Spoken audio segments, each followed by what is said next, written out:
क्या हो अगर आप एक ऐसी जगह पर फंस जाएं जहां हर कोई आपसे झूठ बोल रहा हो, एक ऐसी जगह जहां से भागना नामुमकिन है और जहां आपका अपना दिमाग ही आपका सबसे बड़ा दुश्मन बन जाए। दोस्तों, आज हम बात करने वाले हैं साल 2010 में आई हॉलीवुड की सबसे बेहतरीन psychological thriller movie shutter island की। इस फिल्म का क्लाइमैक्स इतना बड़ा झटका देता है कि उसे देखने के बाद लोगों के होश उड़ गए थे। कहानी शुरू होती है साल 1954 में, जहां बोस्टन के समुद्र के बीच एक सुनसान आइलैंड पर बने मेंटल हॉस्पिटल से एक खतरनाक मरीज अचानक गायब हो जाती है। लेकिन जब एक यूएस मार्शल वहां इन्वेस्टिगेशन के लिए पहुंचता है तो उसे पता चलता है कि वहां सच का कोई वजूद ही नहीं है। वीडियो को एंड तक जरूर देखना, क्योंकि आखिरी 2 मिनट आपके होश उड़ा देंगे। अगर आप चैनल पर नए हैं तो सब्सक्राइब करना मत भूलना। चलिए शुरू करते हैं। कहानी की शुरुआत होती है एक फेरी बोट से, जो घने कोहरे के बीच से गुजरते हुए शटर आइलैंड की तरफ बढ़ रही है। इस बोट पर हमारा main character US marshal Teddy Daniels और उसका नया पार्टनर चक ओल सवार है। टेडी को सीजिकनेस है और वो बाथरूम में बेहद परेशान हो रहा है। यहां ह्यूम पता चलता है कि टेडी एक निर्दय फाइटर है, पर अंदर से बुरा जख्मी है। वो झटफट तैयार होता है और एक अजीब सी फ्लोरल टी पहनता है। बाहर आकर वो चक से बात करता है। बातचीत में टेडी बताता है कि उसकी पत्नी डोलोरेस चनाल की मौत एक अपार्टमेंट फायर में स्मोक इनहेलेशन यानी धुएं की वजह से हुई थी। टेडी अपनी पत्नी के दुख से अभी तक उभार नहीं पाया है और यूज बार बार उसके सपने आते हैं। जल्दी ही उनकी बोट शटर आइलैंड के डॉक पर लगती है। इस आइलैंड पर अशक्लिफ हॉस्पिटल नाम का एक मेंटल अजाइलम है, जहां दुनिया के सबसे खतरनाक और क्रिमिनली इंसेन यानी मानसिक रूप से बीमार अपराधियों को रखा जाता है। वहां पहुंचते ही उन्हें डेप्यूटी वार्डन मैकफियरसन मिलता है। टेडी नोटिस करता है कि वहां के गार्ड्स बेहद अजीब और हॉस्टाइल हैं, जैसे कोई जंग चल रही हो। प्रोटोकॉल के मुताबिक उनसे उनके वेपन्स जमा करने को कहा जाता है। शुरुआत में टेडी मना करता है, पर फिर रूल के आगे उन्हें अपनी गन्स देनी पड़ती है। हॉस्पिटल के अंदर एंटर करते ही नजारा बदल जाता है। बाहर जहां जंगल था, अंदर बिल्कुल साफ लॉन और ऑर्डर्ड बिल्डिंग्स हैं। मरीज चेन से बंधे हुए गार्डनिंग कर रहे हैं। वहां एक अजीब सीन होता है। एक महिला मरीज टेडी को देखकर मुस्कुराती है और अपने होठों पर उंगली रखकर चुप रहने का इशारा करती है। उसके गले पर एक पुराना गहरा जख्म का निशान है। टेडी थोड़ा दार जाता है। अब टेडी और चक की मुलाकात होती है हॉस्पिटल के चीफ साइकाइट्रिस्ट डॉक्टर जॉन कॉली से। डॉक्टर कॉली उन्हें बताते हैं कि उनके यहां ट्रीटमेंट का तरीका अलग है। वो मरीजों को बेडियों में जकड़ने के बजाय उन्हें ठीक करने की कोशिश करते हैं। टेडी इसे सहमत नहीं होता और कहता है कि इन अपराधियों ने लोगों का खून किया है, तो इन्हें सुकून क्यों मिलना चाहिए। डॉक्टर कॉलेली उन्हें बताते हैं कि रेचल सोलांडो नाम की एक महिला मरीज कल रात अपने लॉक्ड सेल से अचानक गायब हो गई है। रेचल का केस बेहद खौफनाक था। उसने अपने ही 3 बच्चों को पानी में डुबोकर मार दिया था और वो इस बात को स्वीकार नहीं करती थी। वो समझती थी कि वो अभी भी अपने घर में है और हॉस्पिटल का स्टाफ उसके पड़ोसी हैं। टेडी जब रेचल की सेल की तलाश लेता है तो यूज वहां एक छुपा हुआ पेपर का टुकड़ा मिलता है, जिस पर लिखा होता है the law of 4 who is 67। Doctor कॉली बताते हैं कि हॉस्पिटल में टोटल 66 पेशेंट्स हैं। तो फिर इस चिट पर 67th पेशेंट के बारे में क्यों लिखा है। टेडी को शक होता है कि हॉस्पिटल मैनेजमेंट कुछ छुपा रहा है। इसके बाद टेडी वहां के स्टाफ और दूसरे मरीजों से इंट्रोगेशन शुरू करता है।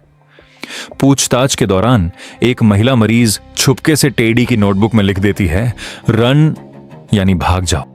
कहानी में एक नया ट्विस्ट तब आता है जब आइलैंड पर एक भयानक हरिकेन आ जाता है, जिसकी वजह से फेरी बोट बीएनडी हो जाती है और दोनों मार्शल्स आइलैंड पर ही फंस जाते हैं। यहां टेडी अपने पार्टनर चक को एक बड़ा राज बताता है। वो कहता है कि वो यहां सिर्फ रेचल के केस के लिए नहीं आया है।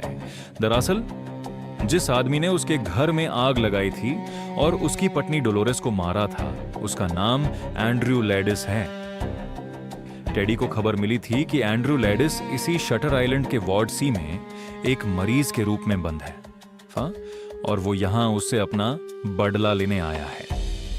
तूफान के दौरान टेडी के सिर में भयानक दर्द होने लगता है और उसे अजीब हेलुसिनेशंस होने लगते हैं।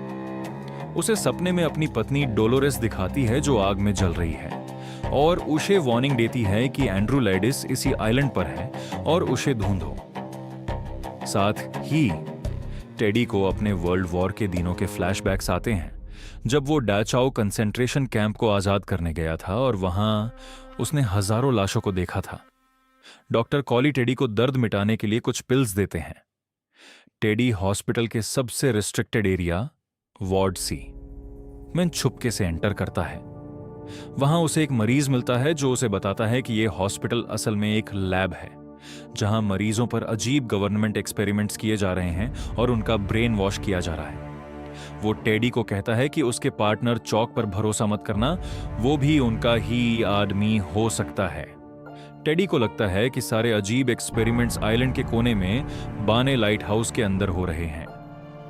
समुद्र के बीच जब वो वहां जाने की कोशिश करता है तो उसका पार्टनर चक अचानक गायब हो जाता है। टेडी को नीच चट्टान पर चक की बॉडी जैसी एक आकृति दिखाई देती है, लेकिन जब वो नीच जाता है तो उसे वहां कोई बॉडी नहीं मिलती, बल्कि एक गुफा मिलती है जहां असली रेचल सोलंडो छुपी हुई होती है। वो टेडी को बताती है कि वो पहले इसी हॉस्पिटल में एक डॉक्टर थी, पर कई साल पहले जब उसने यहां चल रहे दिमागी एक्सपेरिमेंट्स का विरोध किया तो उन्होंने उसे ही मरीज बनाकर बंद कर दिया। वो कहती है कि जो गोलियां और सिगरेट्स टेडी को दी गई हैं उनमें ऐसी ड्रग्स हैं जिससे यूज हेलुसिनेशंस हो रहे हैं। अब टेडी पूरे गुस्से में सब कुछ खत्म करने के लिए सीधे लाइट हाउस के अंदर घुस जाता है। वो ऊपर चढ़ता है ये सोचकर कि वो वहां चल रहे लब को बिना कब कर देगा, लेकिन जब वो आखिरी कमरे में पहुंचेगा तो वहां उसे कोई लैब नहीं मिलती। वहां एक टेबल पर डॉक्टर कॉलेली आराम से बैठे होते हैं और तभी वहां चक एंटर करता है, पर इस बार वो मार्शल के कपड़ों में नहीं बल्कि एक डॉक्टर के रूप में होता है। डॉक्टर कॉली बताते हैं कि चौक असली में डॉक्टर लेस्टर शीहान है जो पिछले 2 साल से टेडी का साइकेट्रिस्ट है। और अब आता है सिनेमा इतिहास का सबसे बड़ा ट्विस्ट। डॉक्टर कॉलेली खुलासा करते हैं कि इस आइलैंड पर कोई साजिश नहीं चल रही है और ये जो द लॉ ऑफ 4 ह्यूज 67 का पजल था उसका जवाब खुद टेडी है। शटर आइलैंड का 67th पेशेंट कोई और नहीं बल्कि खुद टेडी डैनियल्स है। उसका असली नाम एंड्रयू लैडिस है। डॉक्टर कॉलेली उसके सामने उसकी फाइल खोलते हैं। असल में एंड्रयू की पत्नी डोलोरेस मानसिक रूप से बीमार थी। एक दिन डोलोरेस ने उनके ही 3 बच्चों को डुबाकर मार दिया था। इस सैडमे और गुस्सेमान एंड्रू ने अपनी ही पत्नी डोलोरेस को गोली मार दी थी।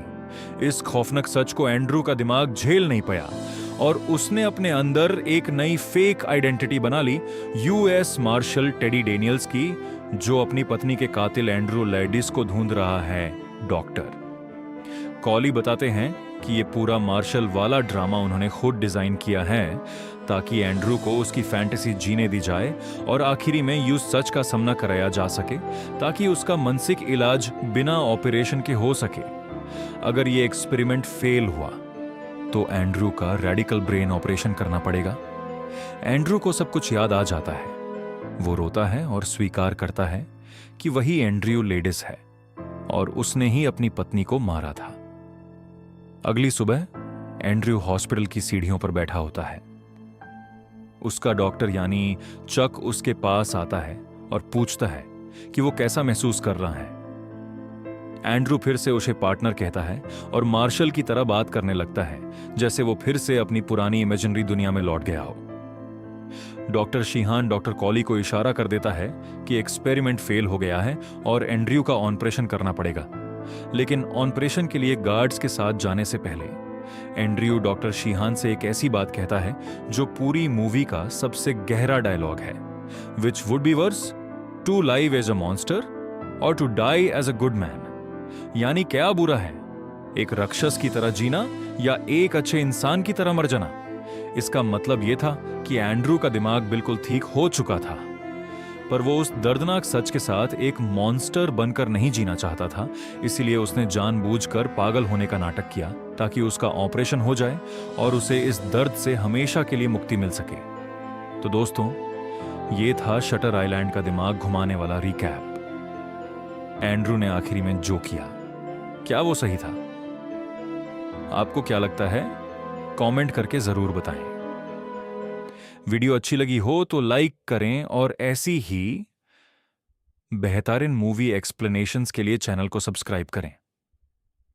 मिलते हैं अगले वीडियो में, तब तक के लिए बाय बाय।